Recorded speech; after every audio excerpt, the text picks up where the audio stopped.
Hi everyone, welcome to On the Other Hand. I'm Ariane Zurcher, and today we're going to be doing another chat and stitch.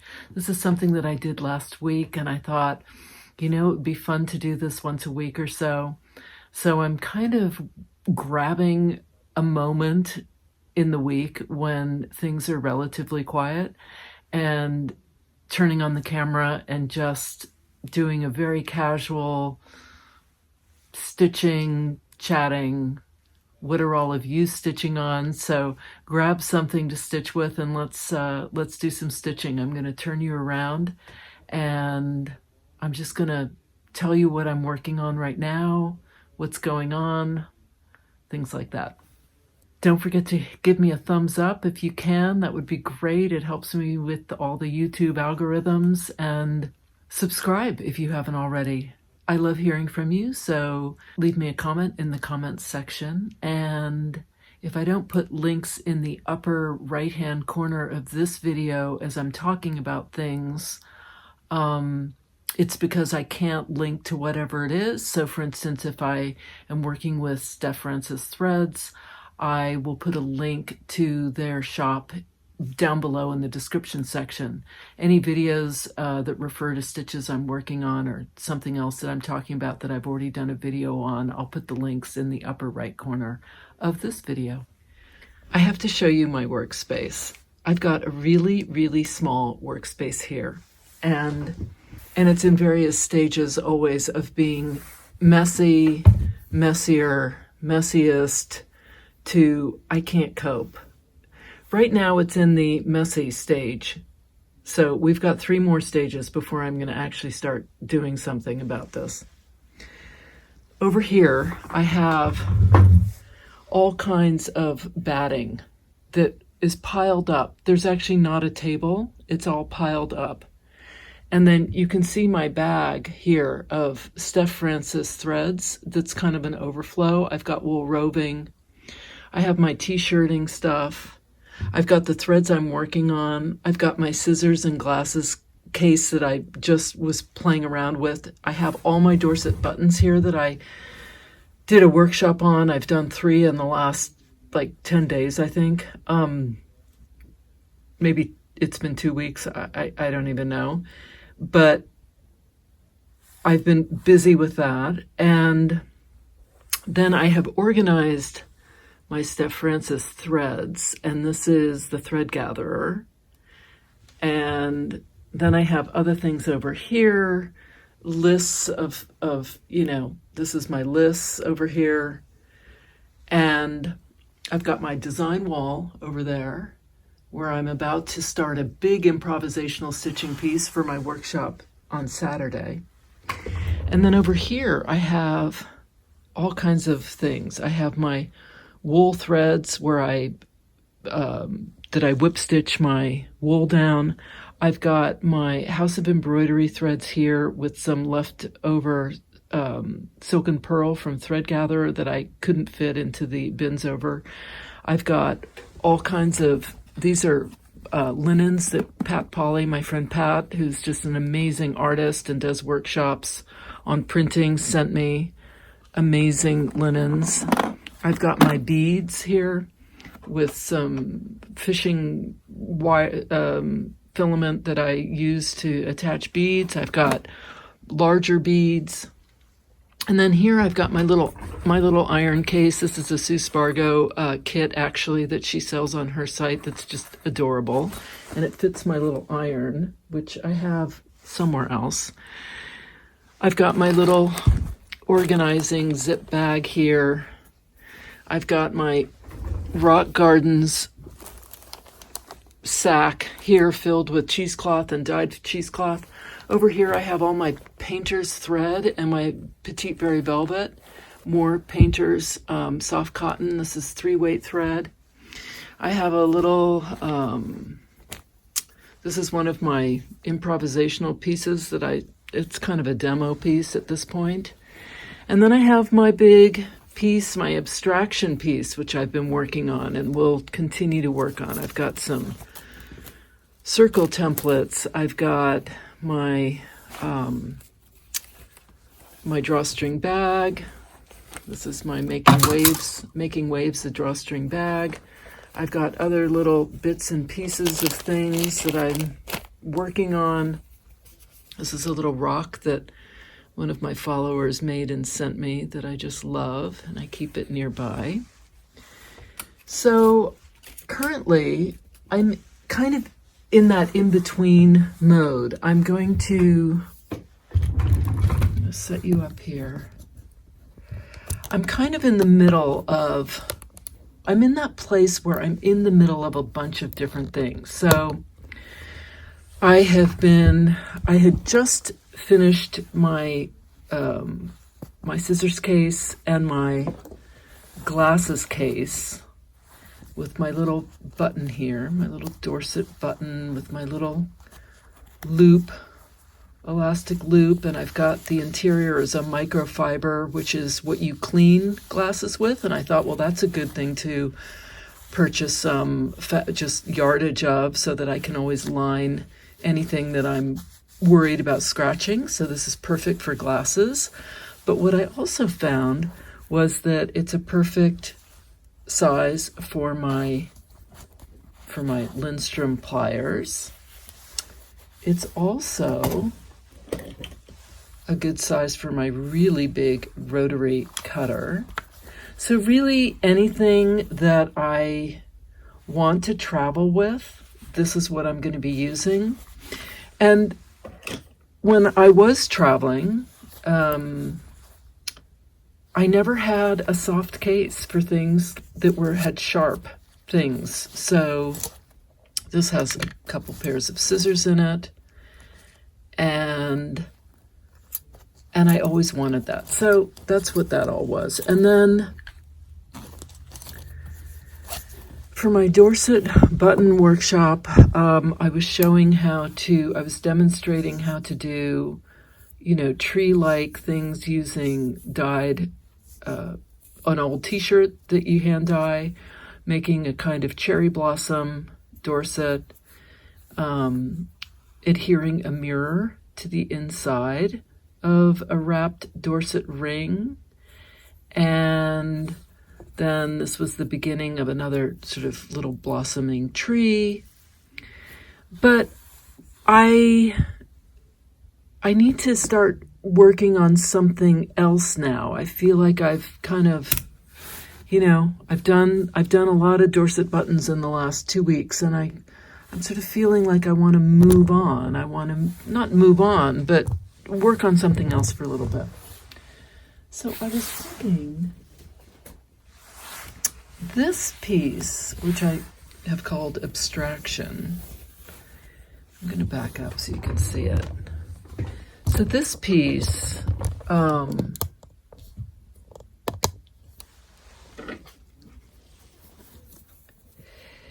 is big. It's about a 20-inch square.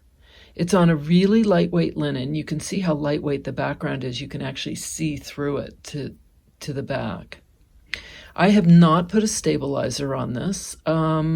Although someone wrote me and sent me a photo of stabilizing and then non-stabilizing. She was working on a piece of bamboo and how much easier it was once it was stabilized. The only thing I've done is I have used fray check on the edges of the linen. But I thought I would start just beginning somewhere here. This thing has been a little bit of a challenge, this idea. The first thing I'm going to do is just clear off my work table here. I've got two of these little guys. These are, if you're not aware of these are Kohana. They're metal. They've got a magnet on the inside. They're great to travel with, by the way. But I also just love them, and I've got two of them. And this one I use for my 18 chenille and number 15 Milners and anything that will take a 5 or 3 weight thread. And this is my 8 weight needles. So I kind of just love having them there, so I can easily grab them. I'm going to sort my needles, and then I'm going to start. And the thing about starting something new, I don't know about all of you, but I always feel a tiny bit of trepidation. There's always a feeling of, what am I going to do? What am I going to, how am I going to start, How am I going to continue this? So often what I do is I end up doing a whole bunch of stuff that doesn't involve stitching at all. So I had a long meeting with the person who's helping us develop my my website, and so there's just an awful lot of work that's involved in that.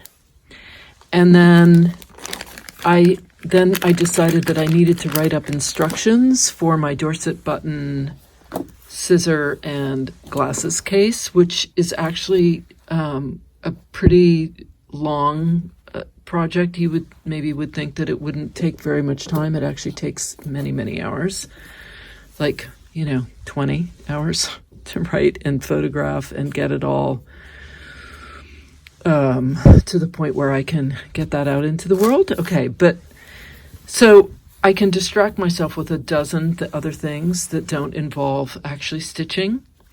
The first thing I often do when I'm working on something that's big like this, that I find a little bit maybe overwhelming, is I'll start with the background.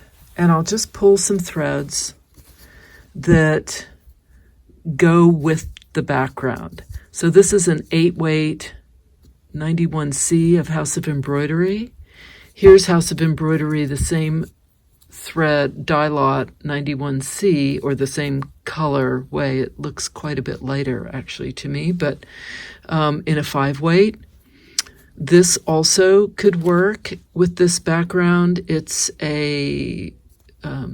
the Desert Sand 42B in an 8-weight. Any of these are going to blend in nicely, and I don't really have to think too much about, well, is it going to work? I know it's going to be fine. I know I can get away with using it. I could even try to use this Oriental linen. It's a tattered parchment. It's got some yellow to it, but there's also bits of it that are very similar to this background, so that could work. This is a little bit aged barnwood. It's a little dark, I think, so I don't know. I'll put that to the side. But that's what I start doing. I start pulling the threads that I think could work. This is meadowgrass, also Oriental linen. It could maybe work. It's a little dark. What else? I've got this silk pearl that's Ethiopian rocks.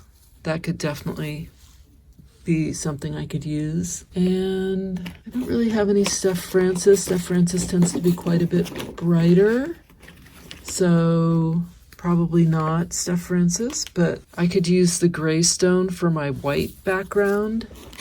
I wanted something in the background of the white.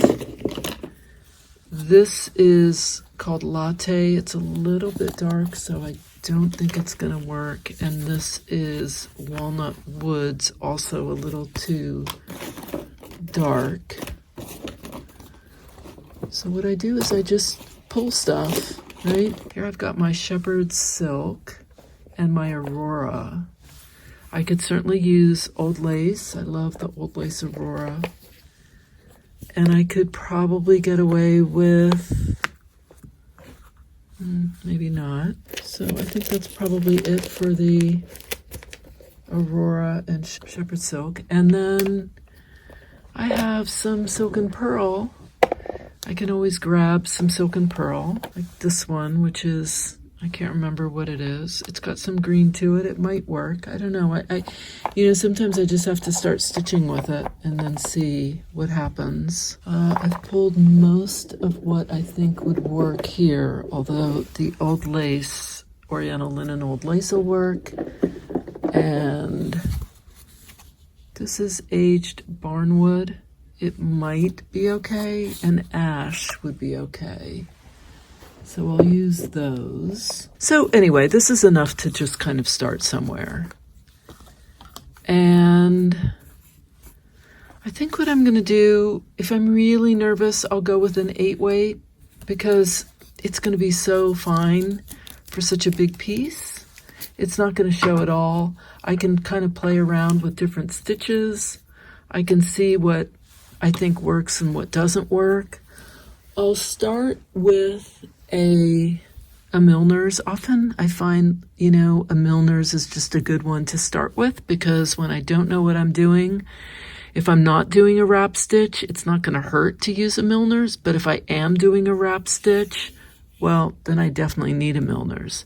So I can just start with that. And, okay, so now the question is what? What am I doing? No idea. So let's see. How about well, the easiest would be to just start in this lower corner here. And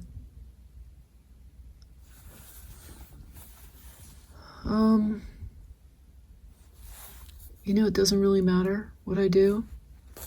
I can start in the lower corner and I can just start doing some random seed stitches.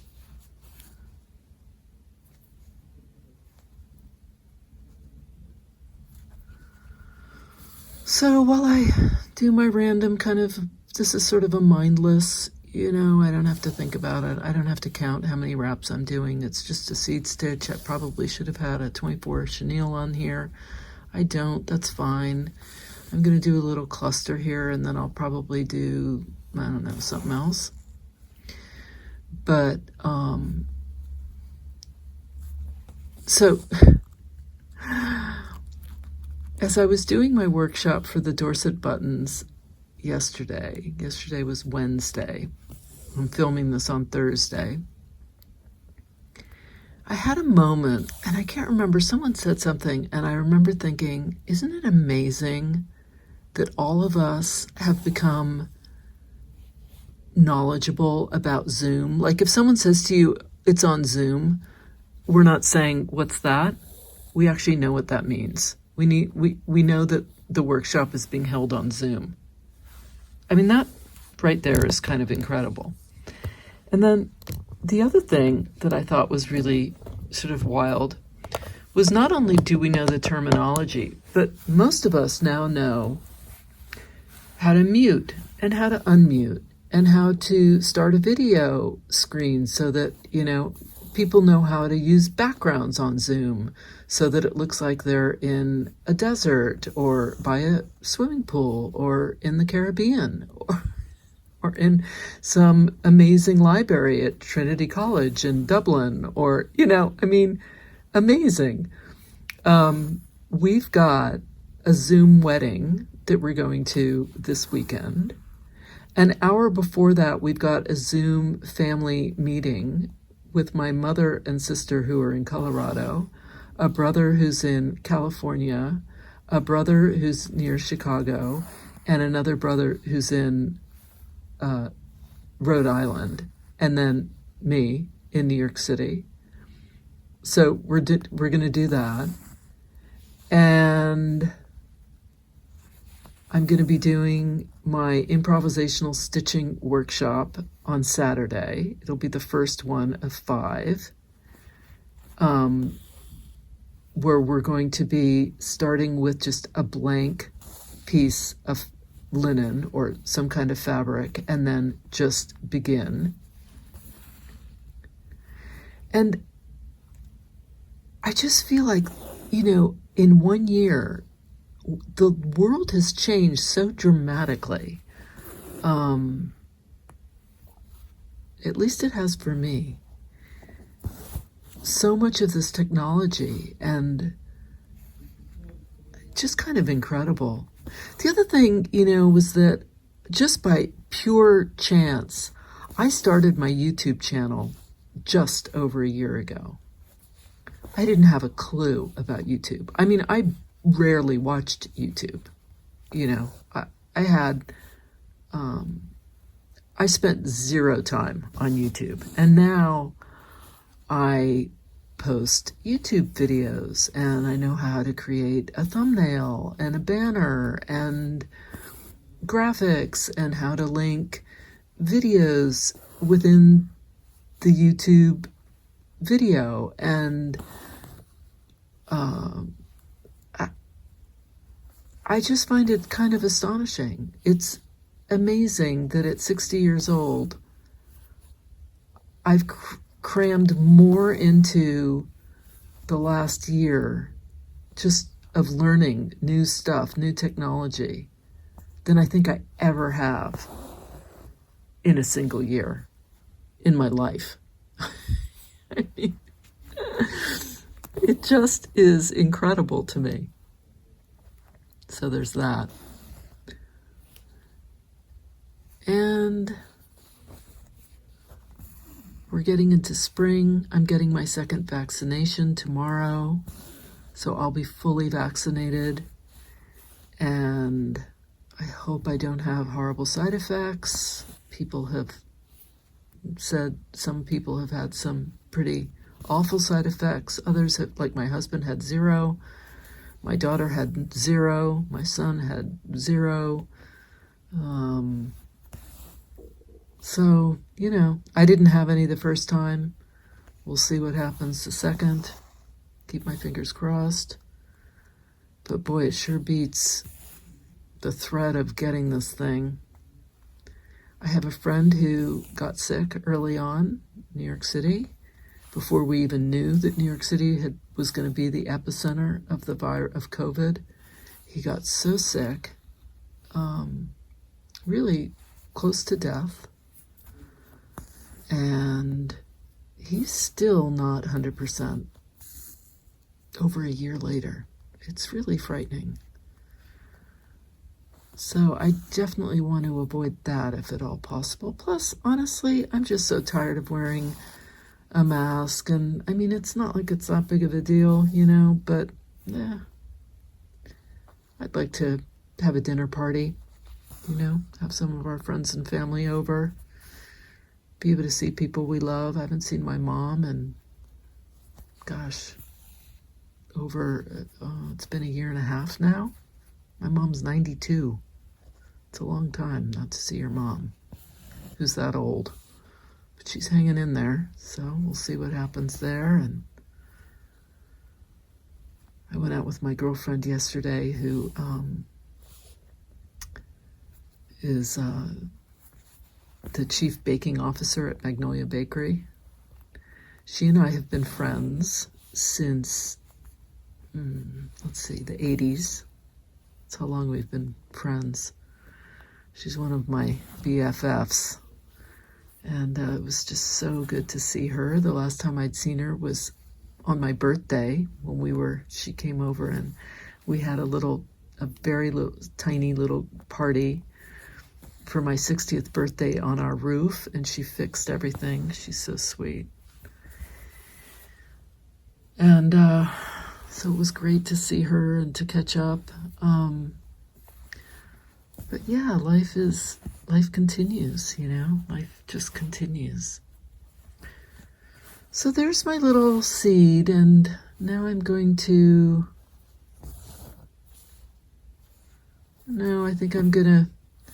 I think I might do seed stitch kind of going up like this. Sometimes it helps just to draw a line with my needle to kind of put a boundary around it, whatever it is, whatever the stitch is. And Easter completely crept up on us. We're not Catholic, or my husband was born Irish Catholic, but he doesn't practice. And but we still like to have a little dinner of some kind to just sort of celebrate spring, really. And I was thinking, since I'm doing this workshop on Saturday, I'm not going to have time to cook. But my husband and son volunteered to go and do the grocery shopping. So I thought, if they go do the grocery shopping, I'm going to fix something. I can do that. So I'm going to make a key lime pie and do a roasted leg of lamb and So that'll be fun, just to kind of mark spring. That's what we usually do. We just usually have a little something on Easter as a just marking, welcoming in the spring. What else is going on? Yeah, it's been busy. You know, there's been a lot of stuff going on. These workshops take up, there's a lot of prep work that I have to do, as well as then follow up, because I record the workshops and then I send everyone a link to the recording, and that takes a bit of time.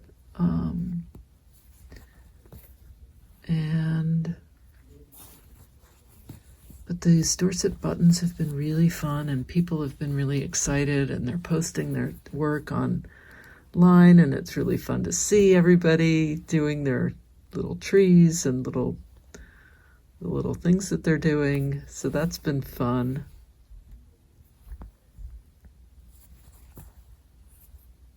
And there's been stuff going on in the city itself. Just, daily stuff of,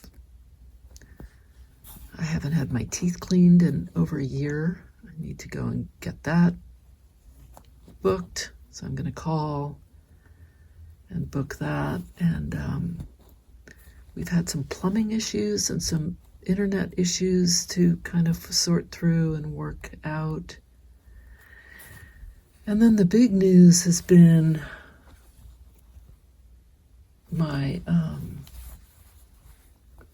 website, which I'm getting really excited about. And we're hoping that that'll be launched in a month or so. So here's what I do. I start with my some sort of little boundary, right? And there it is. Right, so I'm going to kind of do that with my pen.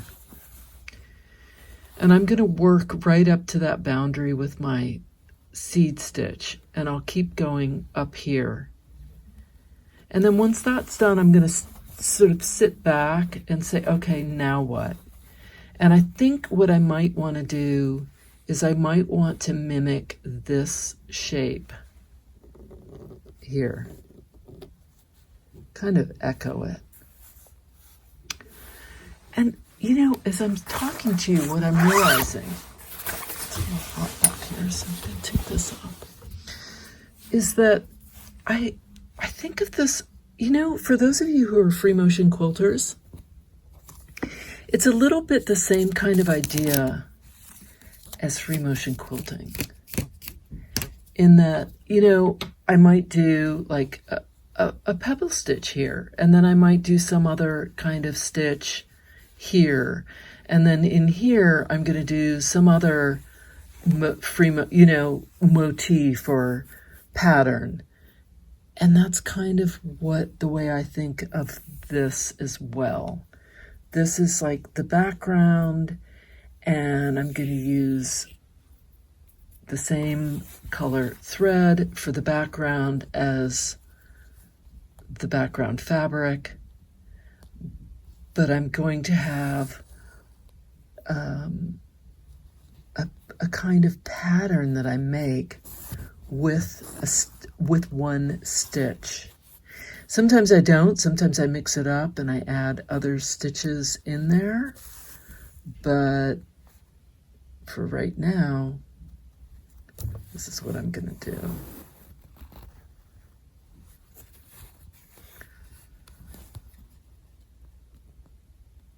So what are all of you working on? And when you start a new project, is there any sort of trepidation? Do you feel, sometimes I feel a little sad after I finish a project. It's kind of like the end of something, and then the beginning of something new is exciting, but also I can fret a little over it. But then once I get started, I'm usually okay. Do you have that experience? The other thing I think about is for my YouTube channel, I really am interested in doing some sort of some type of an interview style for the thread companies that I work with. So like the Thread Gatherer or Steph Francis, I've mentioned this before. And so I've been, gently nudging them and seeing, but everyone's so busy, so it's hard to get people to, commit. But I think that's something that I continue to have in my head and think about and try to figure out how I can do that.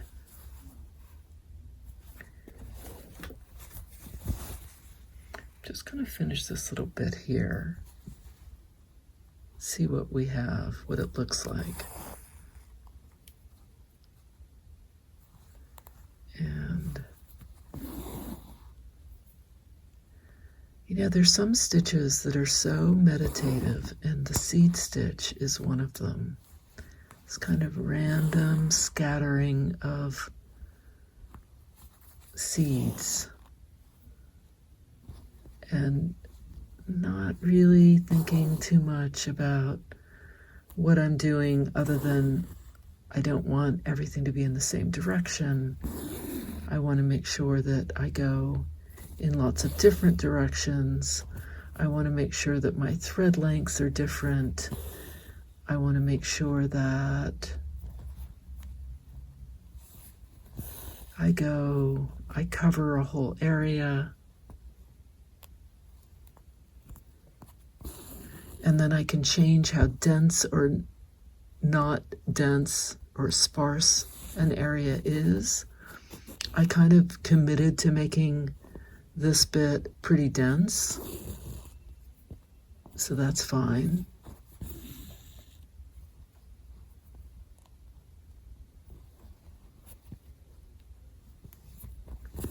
I'm also going to,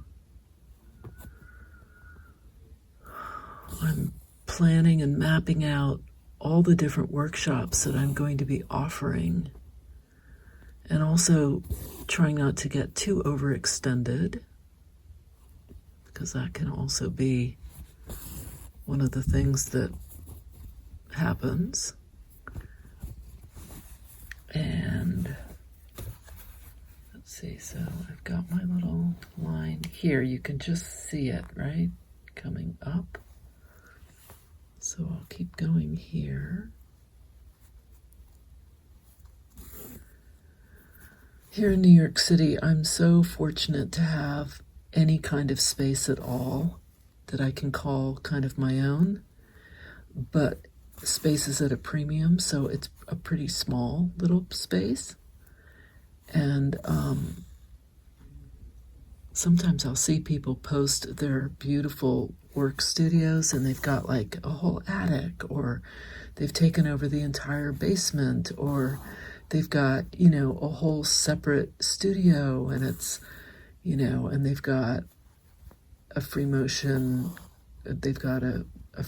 quilting machine set up, like a long arm, and they've got, a huge area where they can set up an iron and have it out at all times, and a whole cutting table. And I can't have any of that,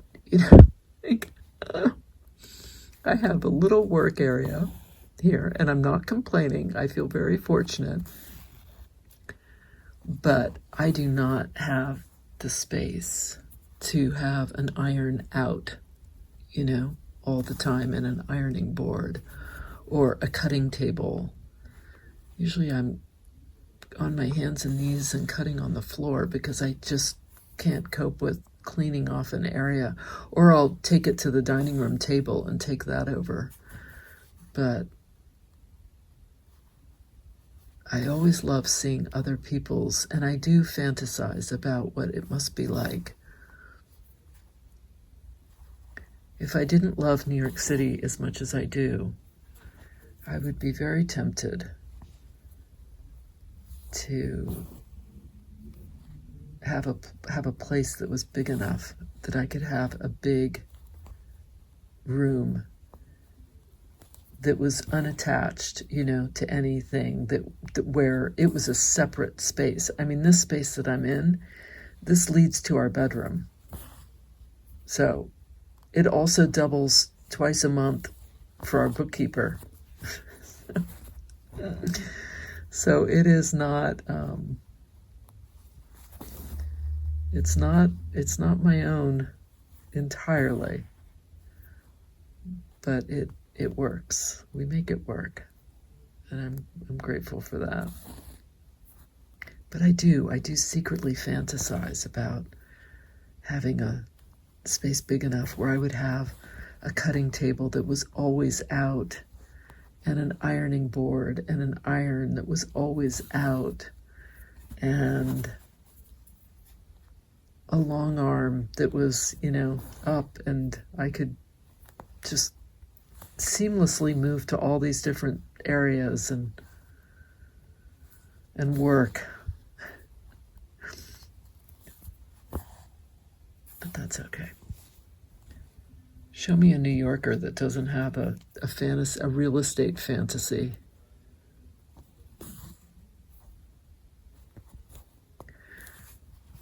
And I think no matter how much space you have, you're always probably hoping that you have a little bit more. I guess for some people who have really big homes, maybe they don't. But I'm always thinking that we could do with a little more storage space, or a little more, just one more room.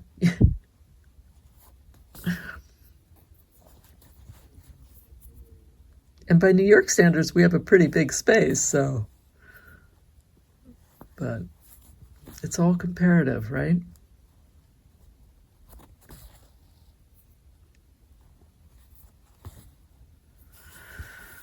So there it is, my little stitching. I'm going to keep going up along this line. I'm being aware of my seam allowance, although I think this is a bit more seam allowance than I actually need, but I don't know. I think I left myself a 1/2 inch on either side. I actually can't remember. I'd have to measure this piece of linen again.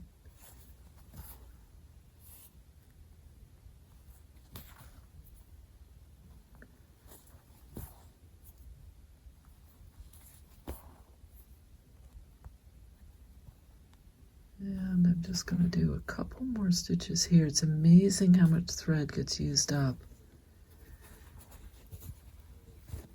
in this one stitch.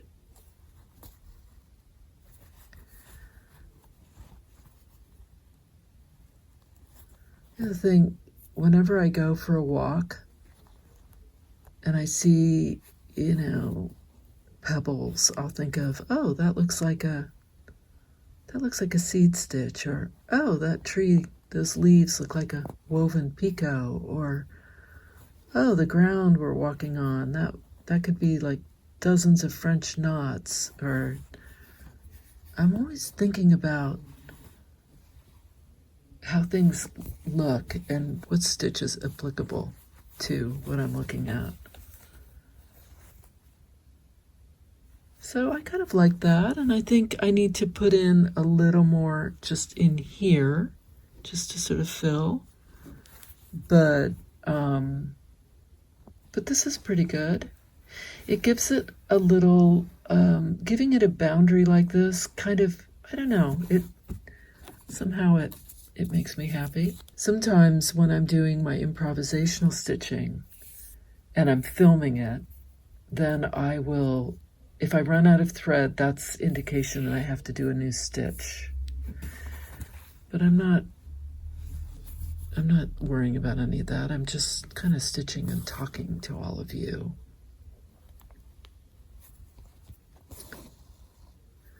So we have a plumber who was supposed to come yesterday, who then called to say he couldn't, but he was going to come today, who then called and left a message. I was in a meeting, so I couldn't get the phone call, but called to say no way was he going to be able to come today, because there was some emergency he had to deal with.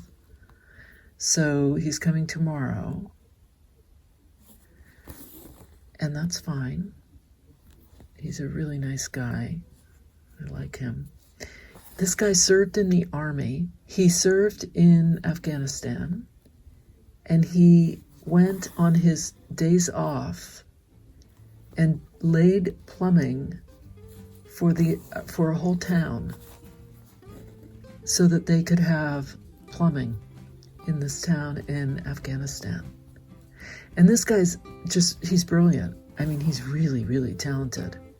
It's hard to find a really, really talented plumber. It gave me a whole new appreciation of plumbers when I just had one not great plumbing situation after another. And then I found him, and boy, this guy's amazing. He's so good.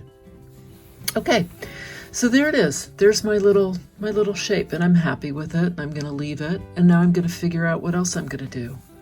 And maybe I'm going to leave parts of this blank, and maybe I'm going to echo that shape sort of along here, like this.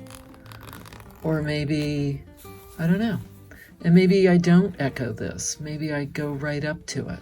You know, I'll figure it out. So until next time, here's to stitching together.